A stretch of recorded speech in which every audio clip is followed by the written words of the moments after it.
जय हिंद मित्रों। आप सबका एक बार फिर से बहुत बहुत स्वागत है मेरे channel all is well in board exams में।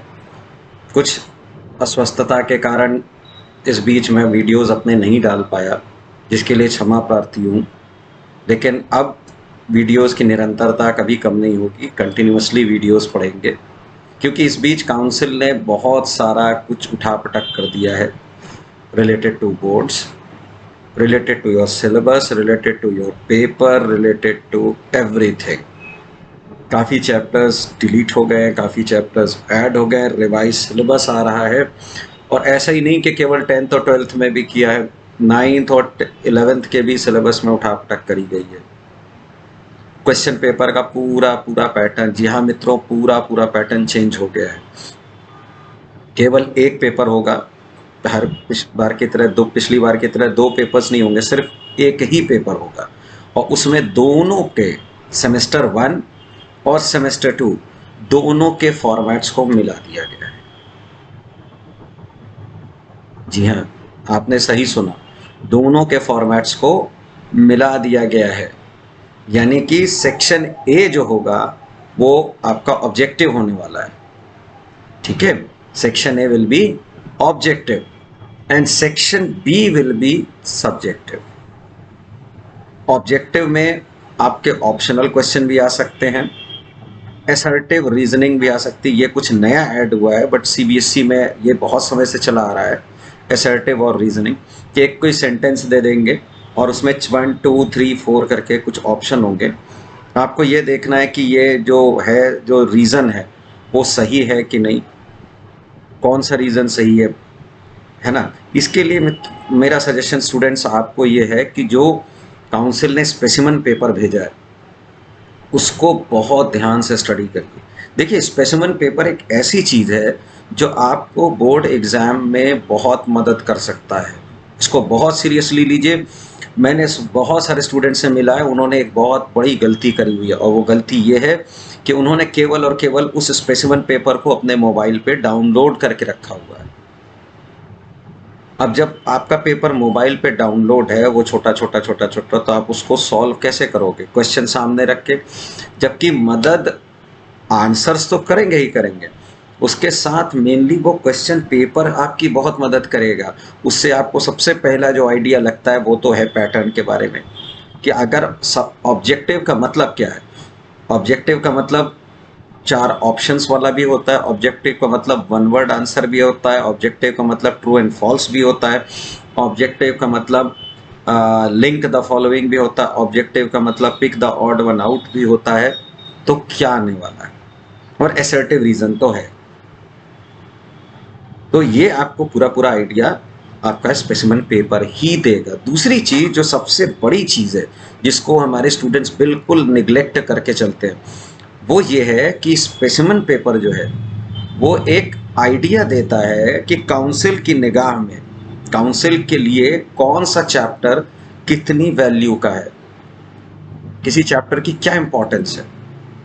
ये बहुत ध्यान से स्टडी करिएगा, ठीक है। तो जैसे आपको स्पेसिमन पेपर का आपने प्रिंट आउट ले लिया, अब साइड में लिखते जाइए, ये चैप्टर 1 का क्वेश्चन है, ये चैप्टर 2 का क्वेश्चन है, चैप्टर 3 का है, चैप्टर 4 का है, और उसको फिर एक जगह समराइज कीजिए कि चैप्टर 1 से कितने मार्क्स का आया, चैप्टर 2 से कितने मार्क्स का आया, चैप्टर 3 से कितने मार्क्स का आया, and make a comprehensive study. ये आप किसी एक सब्जेक्ट की बात नहीं कर रहा हूँ मैं, ये मैं हर सब्जेक्ट की बात कर रहा हूँ। तो उससे एक क्लियर कट आइडिया लगेगा।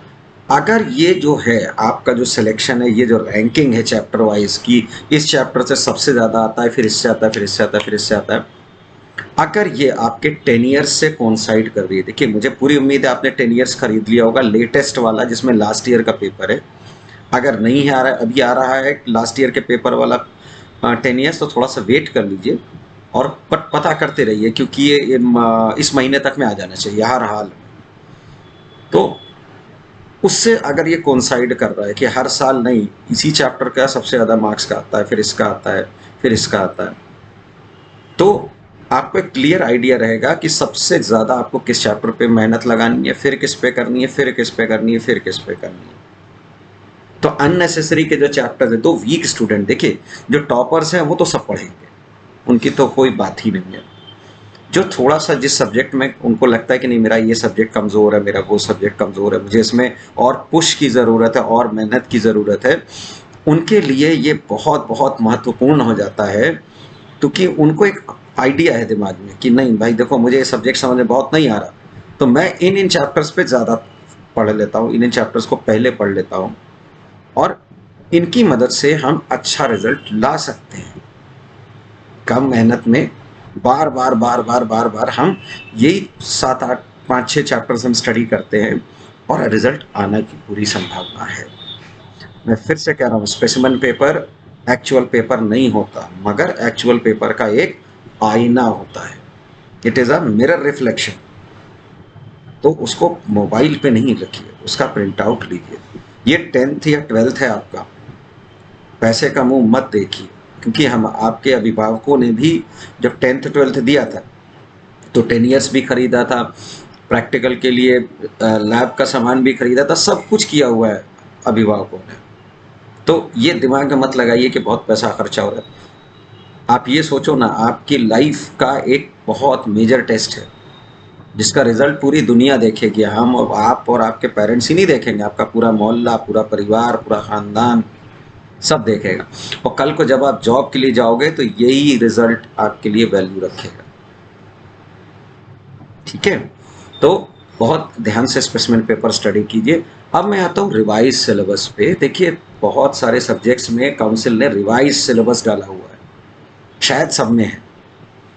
तो उस रिवाइज सिलेबस को ध्यान में रख के पढ़ाई करिए। ठीक है, क्योंकि कुछ जगह क्या हुआ है कि पूरा का पूरा चैप्टर हटा दिया है, कुछ में इंटरनल टॉपिक्स हटाए हैं। तो वो थोड़ा ध्यान से अपने सब्जेक्ट टीचर से स्टडी करके, अपने सब्जेक्ट टीचर से बात करके अपना मैटर तैयार करिए, क्योंकि बहुत ही क्रक्स, और ऐसा नहीं कि ये क्रम अभी ख़त्म हो गया है, अभी हमें पूरी उम्मीद है कि कुछ और भी परिवर्तन होगा नवंबर तक। तो बाय नवंबर हम लोग को बहुत विजिलेंट रहना है काउंसिल की वेबसाइट पे, काउंसिल क्या कर रहा है, कैसे कर रहा है। क्योंकि देखिए पढ़ाई हर कोई करता है, एवरीबडी स्टडीज। अंतर कहाँ आता है इंटेलिजेंट स्टूडेंट में और वीक स्टूडेंट में? अंतर आता है कि वो पढ़े जो आने वाला हो, राइट, वो पढ़े जो इम्पोर्टेंट हो, जो एग्जाम के पॉइंट ऑफ व्यू से महत्वपूर्ण हो। अननेसेसरी की मेहनत इंटेलिजेंट लोग नहीं करते। हाँ, जैसे अभी मोल कॉन्सेप्ट को लेकर केमिस्ट्री में संशय बना हुआ, there is a doubt evolving कि सेक्शन ए आ रहा है, सेक्शन बी आ रहा है, गे-लुसाक आ रहा है, स्टोइकियोमेट्री आ रहा है, क्या आ रहा है क्या नहीं आ रहा। तो वहाँ मैं ये कहना चाहूँगा कि मोल कॉन्सेप्ट देख लीजिए, समझ ज़रूर लीजिए। एक ही फार्मूला है, कोई बहुत ज़्यादा नहीं है उसमें, there is only one formula, जो अगर आप देख लोगे एक बार, ऐसे कंफ्यूजिंग में, not only for mole concept, आप सभी इसमें देख लीजिए। अगर आपको ज़रा सा भी कहीं पे भी थोड़ा भी डाउट है तो प्लीज़ उसको पढ़ लीजिए, क्योंकि कई बार क्या होता है ना, अंतरात्मा की आवाज़ जिसे हम लोग कहते हैं गट फीलिंग, वो बहुत कुछ कह जाती है जो हमारा जो नॉर्मल ब्रेन है ये नहीं कह पाता। तो उसकी भी आवाज़ सुनिए, उसको भी थोड़ा सा पढ़ लीजिए। ठीक है मित्रों, आज एक बहुत ही कल बहुत ही पवित्र दिन है, आज उसकी पूर्व संध्या है। हमारा आज़ादी की 75वीं वर्षगांठ, अमृत महोत्सव चल रहा है। तो उस उपलक्ष्य में मैंने सोचा कि आज से एक बार फिर से वीडियोस का क्रम शुरू करूं। कल 15 अगस्त पर कुछ खास बातें बताएंगे हम आपको, और मुझे याद है आप लोग के सजेशंस, आप लोग ने कोशिश करते हैं, और अब मैं सब्जेक्ट वाइज चलूँगा, सब्जेक्ट वाइज भी, चैप्टर वाइज भी। ठीक है, तो कुछ सब्जेक्ट्स, कुछ चैप्टर्स, कुछ प्लेस, कुछ एक्ट्स के बारे में जानकारी, कुछ इनसे रिलेटेड स्टडीज़ में आपको मैं आपको कुछ बताऊंगा इनके बारे में कि यहाँ क्या कैसे मदद हो सकती है। मोल कॉन्सेप्ट के लिए मुझे बहुत लोगों ने कहा है, तो बिल्कुल बनाऊंगा वीडियो मोल कॉन्सेप्ट पे, एसिड बेस सॉल्ट पे, ये सब जितने भी चैप्टर्स हैं इन पे ज़रूर ज़रूर मेरा वीडियो बनेगा। ठीक है, तो थोड़ा वेट करिए। अभी मैं और भी काउंसिल से रिलेटेड चीज़ें तलाश रहा हूँ, क्योंकि इस दौरान बहुत सारा उठा पिटक हो गई। ठीक है, तो wishing you all a very happy, prosperous, proud independence day, आज़ादी का महोत्सव सबको बहुत मुबारक हो। और ऊपर वाले से प्रार्थना करता हूँ कि हमारा भारत इसी तरीके से फले फूले और आगे बढ़े। ठीक है मित्रों, सो जय हिंद।